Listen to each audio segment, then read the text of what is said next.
வணக்கம். வாங்க நண்பா. வீடியோவை பார்த்து பயந்து போங்க நண்பா. நம்ம வீடியோல த்ரில் இருக்கும். அதுக்கு நீங்க இருட்டு ரூம்ல முரட்டு அடிச்சு விட மாட்டிட்டு பாருங்க. நீங்க த்ரில் அனுபவிக்கலாம்.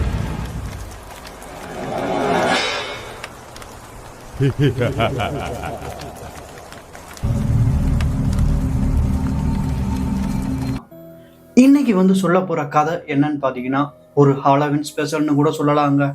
ஆமாங்க. இந்த கதையை நான் உங்களுக்கு சொல்றதுக்கு முன்னாடி ஏன் இதை சொல்லணும் அப்படின்னு கூட யோசிச்சேங்க. சரி, உங்களுக்கு ஒரு ஸ்பெஷலாக இருக்கட்டுமே அப்படிங்கிறதுக்காக இதை கொண்டாந்துருக்கேங்க. இது நடந்தது எங்கேன்னு பார்த்தீங்கன்னா, மும்பையில் இருக்கக்கூடிய ஒரு நகரத்தில் தாங்க. மும்பை அப்படிங்கிறது பல பேர்களோட கனவுகளின் ஒன்றான ஒரு நகரங்க. ஏன் அது ஒரு தூங்காத நகரம் கூட சொல்லாங்க. ஏன்னா பல தொழில் அதிபர்களும் பெரிய பெரிய பிஸ்னஸ் மேக்னட்டும் அங்கே தாங்க இருக்காங்க.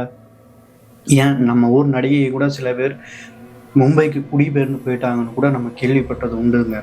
அப்பேற்பட்ட மும்பையில் இரவு நேரங்களில் ஒரு சில இது மாதிரி நடக்குங்க. அது என்னங்கிறது நீங்கள் போக போக இந்த கதையை பார்க்கும்போது உங்களுக்கே புரிய வரும். இது ஒரு ஆட்டோ ஓட்டுநருக்கு நடந்த சம்பவம் தாங்க. 2015ஆம் ஆண்டு அக்டோபர் மாதம் அமாவாசை ரஷித் என்பவர் ஒரு ஆட்டோ ஓட்டுநராக கிட்டத்தட்ட ஒரு 15 வருஷம் சர்வீஸில் இருக்காருன்னு வச்சுக்கோங்க. அவருக்கு அந்த மும்பையில் இருக்கக்கூடிய எல்லா சுத்துப்பட்டு சந்து பொந்து எல்லாமே அத்துபடிங்க. அதனால அவரு ஃபுல்லாவே ஆட்டோ ஓட்டுறது தாங்க தொழிலாக வச்சிருக்காரு. அதை தவிர அவருக்கு வேற எந்த தொழிலும் இல்லைங்க. அவரு ஒரு நடுத்தர குடும்பத்தை சேர்ந்தவருங்க. ஆட்டோ ஓட்டி அது மூலமா வரக்கூடிய வருமானத்தை வச்சு தாங்க அவர் குடும்பத்தை பார்த்துட்டு இருக்காங்க. அவருக்கு ஒரு மனைவி சொப்னம், அவங்க பேரு, 2 மகள்கள் இருக்காங்க. அவங்க 2 பேரும் ஸ்கூல்ல படிச்சுக்கிட்டு இது பண்ணிக்கிட்டு இருக்காங்க. ஆனா இந்த இடத்துல அவங்க தாத்தா இவர்கிட்ட சொல்லியிருக்காரு, நீ என்னைக்கு வேணாலும் ஆட்டோ ஓட்டு, ஆனா அமாவாசை இரவு அன்றைக்கு மட்டும் ஆட்டோ ஓட்டாத. ஏன்னா அன்னைக்குன்னு பார்த்து சந்திரன், அதாவது நிலாவே இருக்காத ஒரு இரவு, அன்னைக்கு மட்டும் நீ ஆட்டோ ஓட்டுறதை தவிர்த்துரு ரஷீத். மற்ற எல்லா நாளுமே நல்லா இரவு பகல் பார்க்காம சவாரி ஓட்டுவாருங்க. ரஷீத்தை பற்றி சொல்லணும்னா அவர் கொஞ்சம் கோவக்காரா இருந்தாலும் நல்ல ஒரு குணம் உடையவர். நம்ம ஊர்ல சொல்லுவாங்களா, கோவம் இருக்க இடத்துல தான் குணம் இருக்கும் அப்படின்னு. அந்த மாதிரி அப்பேற்பட்ட இவருக்கு தான் அந்த ஒரு அமாவாசை இரவுல நடந்ததுங்க திகிலூற்ற சம்பவம். இப்படி நல்லா போயிட்டு இருந்த ரஷீத்தோட வாழ்க்கையில தாங்க திடீர்னு ஒரு சம்பவம் நடக்குதுங்க. அது என்னன்னா, அமாவாசை இரவு மட்டும் எப்போதுமே ஆட்டோவே அவர் ஓட்ட மாட்டாருங்க. ஸ்டாண்டில் நிறுத்திட்டு அவர் பாட்டுக்கு நேராக வீட்டுக்கு கிளம்பி போயிடுவாருங்க.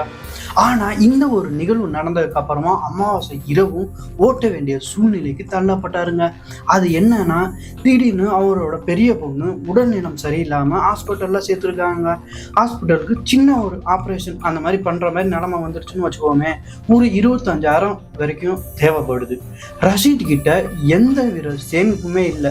ஏன்னா ஒரு நாளைக்கு 1000 ரூபா இல்லை 1500 கிட்ட நெருக்கி ஓட்டிடுவாரு. மும்பை சிட்டினா எப்படி இருக்குன்னு உங்களுக்கே தெரியும் இல்லையா? அப்படி இருக்கும்போது ஓட்டிடுவாரு. அப்படி இருக்கும்போது அவர் குடும்ப செலவு, மளிகை ஜாமான் வாங்குறது, கரண்ட் பில்லு, இதர செலவுகள் வாங்குறதுக்குமே கரெக்டாக போயிடுது. பசங்களை ஸ்கூலில் படிக்க வைக்கிறதுக்கு, வண்டிக்கு பெட்ரோல் போடுறது, அப்படியே எல்லாமே போயிடுதுங்க. அப்படி இருக்கனால அவருக்கு சேவிங்ஸ் எதுவுமே இல்லாமல் போயிடுச்சு. இந்த நேரம்னு பார்த்து தான் அவங்க பொண்ணும் உடல்நிலை சரியில்லாமல் போகிறாங்க. ஸோ அவங்களுக்கு ஒரு சின்னதாக ஒரு ஆப்ரேஷன் பண்ணுறதுக்கு ஒரு 25,000 கிட்ட தேவைப்படுது. அவரும் அங்கே எங்கேயும் பார்த்தாருங்க. அப்புறம் அவர் நண்பர்கிட்ட கந்து வட்டிக்கு கேட்டார். அவரும் வட்டிக்கு வாங்கி கொடுத்துட்டாருங்க. ஸோ அதை அடைச்சாகணுமே அப்படிங்கிறதுக்காக பகல் இரவு ஃபுல்லாக பார்க்காம வண்டியிலே தாங்க அவரோட வீடு மாதிரி மாற்றிட்டு வெறுத்தனமாக உழைக்க ஆரம்பிச்சாருங்க. அப்படி இருக்கும்போது தான் இந்த அக்டோபர் 12, 2015ஆம் தேதி அன்று இரவு, அமாவாசை இரவு அன்னைக்கு அவங்க மனைவியும் அவங்கள்ட்ட சொல்லிட்டாங்க, ஏங்க இவ்வளோ நாள் கஷ்டப்பட்டு உழைச்சிங்க, இன்னைக்கு ஒரு நாள் மட்டும் நீங்கள் ஆட்டோ எடுத்துகிட்டு போக வேணாம் ப்ளீஸ், எனக்காக நம்ம குடும்பத்துக்காக அப்படின்னு சொன்னாரு. இது வரைக்கும் எனக்கு எதுவுமே நடக்கலை, இன்னைக்கு என்ன எனக்கு பெருசா நடந்துட போகுது அப்படின்னு கொஞ்சம் மனநிலையை மாத்திக்கிட்டு அவரும் ஆட்டோ எடுத்துட்டு சவாரிக்கு போகலான்னு பார்த்துட்டாருங்க. அதாவது அமாவாசை இரவு, அவங்க தாத்தா சொன்ன இரவு. ஓகே அப்படின்னு சொல்லிட்டு அவரு நிறைய சவாரி எடுத்து ஓட்டுறாருங்க. 6 மணில ஆரம்பிச்சு 10 மணி வரைக்கும் ஓட்டிட்டு இருக்காரு. அதுக்கப்புறம் தாங்க அமானுஷ்யம் திகிலே ஒரு வாழ்க்கையில நடக்க ஆரம்பிச்சிச்சு. என்னன்னு பாத்தீங்கன்னா, தூரத்துல ஒரு ஆள் நல்ல ஒரு 6.5 அடி உயரத்துல இருந்துட்டு வாட்ட சாட்டமா கிட்டத்தட்ட பதான் அப்படின்னு வச்சுக்கோங்க. பதான்னா நமக்கே தெரியும், ஷாருக் கான் நடிச்ச படத்துல வரக்கூடிய ஒருத்தங்க. அப்பேற்பட்ட ஒருத்தர் லிஃப்ட் கேட்குறாருங்க. ஏ பாய், எனக்கு லிஃப்ட் கொடு, கொண்டு போய் இறக்கி கொடு அப்படின்னு சொல்லி. சரி, இவரும் பார்க்கறதுக்கு கொஞ்சம் ஆள் பெருசா இருந்தாலும் நல்ல ஒரு சவாரியா இருக்கு, இதை முடிச்சுட்டு நம்ம வீட்டுக்கு போகலாம் அப்படின்னு நினைச்சிட்டு இவரை ஏத்திட்டு போயிட்டு டிராப் பண்ணிடுறாருங்க. டிராப் பண்ணதுக்கப்புறம் அவரும் காசை கொடுத்துட்றாரு. காசை கொடுக்கும்போது இவர்கிட்ட சேஞ்ச் இல்லை, 50 ரூபா தான் ஆணுச்சு.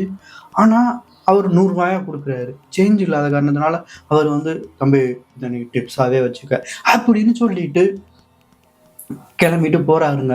இவரும் வண்டி எடுத்துட்டு சரி நம்ம வீட்டுக்கு போகலாம், இதுக்கு மேலே நம்ம ஓட்டக்கூடாது அப்படின்ட்டு வீட்டுக்கு வரலான்னு பிளான் பண்ணிட்டு வந்துட்டு இருக்காருங்க.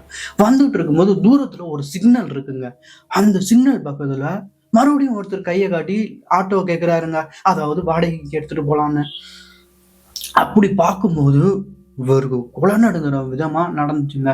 ஏன்னா கொஞ்ச நேரத்துக்கு முன்னாடி இறக்கி விட்டாரு பாத்தீங்களா, ஒரு பதான்னு சொன்னேன் பாத்தீங்களா, அவர் மறுபடியும் வந்து லிஃப்ட் கேட்கிறாரு. என்னடா அங்கேதான் இறக்கி விட்டோம், இங்க எப்படி இவர் வந்து இருக்காரு, அப்படி கூட வர்றதுனால நடந்து வர்றது வாய்ப்பு இல்லை, வேற எந்த வண்டியிலையும் லிஃப்ட் கேட்டு வர முடியாது அப்படின்ட்டு என்ன பண்றாரு, மறுபடியும் அவரை ஏற்றி எங்கே போகணும்னு சொல்லி கேட்கிறாரு. அவர் ஒரு இடத்த காட்டி அந்த இடத்துக்கு போறதுக்கு ஒரு 20 மினிட்ஸ் ஆச்சு ஆகுங்க. வந்துட்டு இருக்காரு. வந்துட்டு இருக்கும்போது பின்னால ஆட்டோவில் ஓட்டிட்டு வந்தபோது பின்னால திரும்பி பார்க்குறாரு, அவர் ஆளே காணாங்க. ஆளே காணாத போது ரொம்ப பயங்கர நிலைமைக்கு பயந்துட்டாரு, கை காலம் நட்டுங்கிற நிலைமைக்கு வந்துட்டாருன்னு வச்சுக்கோமே. இவ்வளவு நேரம் நம்ம பின்னால உட்காந்துட்டு வந்தாரு, இப்ப திடீர்னு ஆளே காணுமே அப்படின்றது அவர் மனசுக்குள்ள ஒரு பதற்றம், ஒரு பயம் கலந்து வருதுங்க. அப்படி இருக்கும்போது நல்ல ஆட்டோ வேகமா திருவிட்டு வரும்போது என்ன பண்றாங்க, இந்த போலீஸ்லாம் பேரிகேட் வச்சிருப்பாங்க இல்லையா, அந்த இடத்துல சரியாதனமா கொஞ்சம் சைட்ல இடிச்சிடறாருங்க. பெரிய அடிலாம் இல்ல, இடிச்சிடறாரு. அங்க இருக்க டிராபிக் நைட் டைம்ல செக் பண்ணுவாங்கல்ல பெட்ரோல், அவங்க இவங்களை பிடிச்சிட்டு ஏ இங்க வா அப்படின்னு சொல்லி அவர் கூப்பிட்டு விசாரிக்கிறாங்க. லைசன்ஸ் எடு, ஆர்சி புக் எடு, தண்ணி கிண்ணி போட்டு வரியா அப்படி சொல்லி கேட்குறாங்க. இவரும் பின்னால திரும்பி பார்த்துக்கிட்டு ஆட்டோவையும் பார்த்துக்கிறாரு. பின்னாலே பார்த்துக்கிட்டு இருக்கும்போது அந்த உருவம் தூரத்துல வர்ற மாதிரி இருக்குங்க. எல்லாமே கரெக்டாக வச்சிருக்காரு ஆர்சி புக்கு. ஏன்னா 15 வருஷத்துக்கிட்ட ஆட்டோ ஓட்டிட்டு இருக்காரு இல்லையா, எல்லாமே பர்ஃபெக்டாக இருக்கும் காட்டும். போலீஸ்காரும் எச்சரிக்கை பண்ணி அனுப்பிச்சு வச்சிட்றாங்கங்க. வச்சுட்டு இருக்கும்போது எட்ட பார்க்குறாரு, அந்த உருவம் திருப்பி இவரை பார்த்துட்டு நடந்து வந்திருக்கு. ஒரு மர்ம உருவம்னு கூட வச்சுக்கோமே, திருப்பி இவரை பார்த்து வந்துக்கிட்டே இருக்கு. இவரும் ஆகா இதுக்கு மேலே இருக்கவே கூடாரா அப்படின்னு சொல்லிட்டு என்ன பண்ணுறாரு, வீட்டை நோக்கி வந்துக்கிட்டு இருக்காரு. வந்துக்கிட்டு இருக்கும்போது அவரோட வண்டியில் துரதிர்ஷ்டவசமாக பெட்ரோல் கம்மியாக இருந்ததை ஸ்பீடோ மீட்டர்னு சொல்கிறேன்ல, ஃபியூல் கேஜில் பார்த்துட்றாருங்க. சாரி, ஸ்பீடோ மீட்டர்னு சொல்லிட்டேன், கோச்சுக்காரங்க. அதில் பார்த்துடுறாருங்க. பக்கத்துலேயே ஒரு பங்க் இருக்கிறத பார்த்துட்டு அங்கே போயிட்டு பெட்ரோல் ஃபுல்லாக பண்ணிட்டு இருக்காருங்க. ஏன்னா நாளைக்கு வேற சவாரி போகணும்ல அப்படிங்கிறதுக்காக. அப்படி பண்ணிட்டு இருக்கும்போதே ஒரு பயம் கலந்த மறுபடியும் அந்த பதற்றத்தோட பின்னால பார்க்குறாரு. அந்த மர்ம உருவம் மறுபடியும் இவரை நோக்கி வந்துக்கிட்டே இருக்கு. பெட்ரோல் பங்க் கடைக்காரன்ட்ட, தம்பி கொஞ்சம் சீக்கிரம் போட்டு விடுப்பா, இல்லைன்னா இதோட நிறுத்திக்கப்பா, நான் போகணுப்பா அப்படின்னு சொல்லி இது பண்றாரு. அந்த உருவமும் இவரை நோக்கியே வந்து பக்கத்துல வந்து, தம்பி என்ன எனக்கு லிஃப்ட் தர மாட்டியா அப்படின்னு ஒரு மிரட்டல் தோணியில கேட்குற மாதிரி இருந்துச்சுங்க. இவரு என்ன பண்ணிட்டாரு, பெட்ரோல் பங்க்ல தான் டாய்லெட் இருக்குங்களா, அங்கே போயிட்டு யூரின் போயிட்டு வந்துட்டதுக்கு அப்புறம் உங்களுக்கு லிஃப்ட் தரேன் அப்படின்னு சொல்லிட்டு அங்கே போறாருங்க. இவரும் ஆட்டோ பக்கத்திலே நின்றுகிட்டு இருந்துகிட்டு இருக்காருங்க. பிறகு அந்த உருவம் அவர் ஆட்டோ கண்ணாடியில இருந்து பாக்குறாருங்க. அவரு இவரை பின்தொடர்ந்து வர்றதே பார்த்துட்டு, தம்பி பெட்ரோல் போட்ட வரைக்கும் போதும், இது வரைக்கும் போட்டதுக்கு காசை வாங்கிக்க அப்படின்னு சொல்லிட்டு அவசரமா காசை கொடுத்துட்டு அங்கே இருந்து கிளம்பிடுறாருங்க. கிளம்பிட்டதுக்கு அப்புறம் நிறைய ஆட்கள் இருக்க இடத்துல வந்துட்டதுக்கு அப்புறம் தாங்க இவருக்கு அந்த பயமே போயிடுச்சு. அதுக்கப்புறம் அவரோட ஃப்ரெண்டான இம்ரான் கிட்ட சொல்றாரு, நான் இந்த மாதிரி ஒரு மர்மமான உருவத்தை பார்த்தேன், அது ரொம்ப வித்தியாசமா இருந்துச்சு, நல்லா 6 அடி உயரத்தை இருந்துச்சு, முகலாம் நல்லா ஒரு வெள்ளை கலர்ல ஒரு மாதிரி இருந்துச்சு, அதை பார்க்கறதுக்கு ஒரு மனித உருவம் மாதிரி இல்லை அப்படின்னு சொல்றாருங்க. அதை கேட்டு அவரு நண்பர்கள் எல்லாருமே கேலி பண்ணிட்டு, போடா இந்த செஞ்சுரிலையும் இப்படி இல்லாம இருக்கும் அப்படின்ட்டு நக்கல் பண்ணி சிரிக்கிறாங்க. அதுக்கப்புறம் ஆட்டோவை ஸ்டாண்டில் விட்டுக்கிட்டு வீட்டுக்கு வந்து இது பண்ணுறாருங்க. அப்போதான் அவங்க தாத்தா சொன்ன கதை இவருக்கு ஞாபகம் வருதுங்க. கிட்டத்தட்ட 2015 ஆண்டு தானே இது நடந்தது. 2010ஆம் ஆண்டு என்ன பண்ணியிருக்காங்க, ஒரு ஹஸ்பண்ட் அண்ட் ஒய்ஃப் 2 பேரும் அந்த வழியா போயிருக்காங்க, மும்பை வழியா ஏதோ ஒரு காரணத்துக்காக. அப்படி இருக்கும்போது அவருடைய கணவருக்கு மாரடைப்பு ஏற்பட்டுதுங்க. மாரடைப்பு ஏற்பட்டோன்னா வண்டியை கீழே போட்டு அங்கேயே விழுந்துடுறாங்க. அப்போ போயிட்டு வந்துட்டு இருக்கும்போது என்ன பண்றாங்க, லிஃப்ட் எல்லாரையும் கேட்குறாங்க. அதாவது அவங்க மனைவி இவரை கொண்டு போய் ஹாஸ்பிட்டலில் அட்மிட் பண்ணுறதுக்கு. ஆனால் துரதிர்ஷ்டவசமா யாருமே லிஃப்ட் கொடுக்கலங்க. அதுக்கப்புறம் ஒரு வண்டி வந்து கொடுத்து அவரை கொண்டு போய் ஹாஸ்பிட்டலில் அட்மிட் பண்ணிடுறாங்க. ஹாஸ்பிட்டலில் அட்மிட் பண்ணும்போது வழக்கமாக எல்லாத்துலேயும் சொல்கிற மாதிரி தாங்க, இன்னும் கொஞ்சம் முன்னாடியே வந்திருந்தா அவர் காப்பாற்றிருக்கலாம், அவர் வர்ற வழியிலே துரதிர்ஷ்டவசமாக இறந்துட்டாரு அப்படின்னு சொல்லவும் உங்கள் மனைவி அதை கேட்டு கதறி அழுகுறாங்க.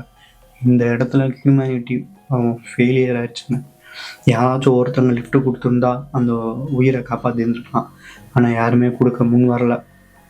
அதுலேருந்து அந்த ஆன்மா போகிற ஆன்மாவாக மாறி யாரெல்லாம் எம்டியாக போகிற வண்டியை மறித்து லிஃப்ட் கொடுக்காம போகிறாங்களோ அவங்கள பின்தொடர்ந்து கொண்டுறதாகவும், லிஃப்ட் கொடுக்குறவங்கள்ட்ட முடிஞ்ச அளவுக்கு காசை கொடுத்துட்டு போகிற மாதிரியும் அந்த இடத்துல நிறையா பேர் பேசிக்கிறாங்க. இந்த கதை மூலமா நமக்கு என்ன தெரிய வருதுன்னா, ஹிட் அண்ட் ரன் பண்ணிட்டு நம்ம தப்பிச்சிடலாம், அதாவது தப்பு செஞ்சுட்டு தப்பிச்சிடலாம் அப்படின்னு மட்டும் நினைக்கக்கூடாதுங்க. உப்பத்தினவன் தண்ணி குடிச்சாகணும், தப்பு செஞ்சவன் தண்டனை அனுபவிச்சாகணுங்கிறது தாங்க இயற்கையோட விதி. அதை யாராலையும் மாற்ற முடியாதுங்க. தண்டனைங்கிறது கொஞ்ச நாள் தள்ளி போகலாமே தவிர அது இல்லாமல் இருக்காதுங்க தப்பு செஞ்சவங்களுக்கு. இந்த கதை மூலமா நம்ம இதை புரிஞ்சுக்கிட்டாங்க. இதே மாதிரி இன்னும் சுவாரஸ்யமான கதைகளை சொல்றதுக்கு என்ன டெரிஃபை செல்வாவை சப்ஸ்கிரைப் பண்ணி பெல் ஐக்கான் கிளிக் பண்ணி வச்சுக்கோங்க. ஓகே, நான் வரேன்.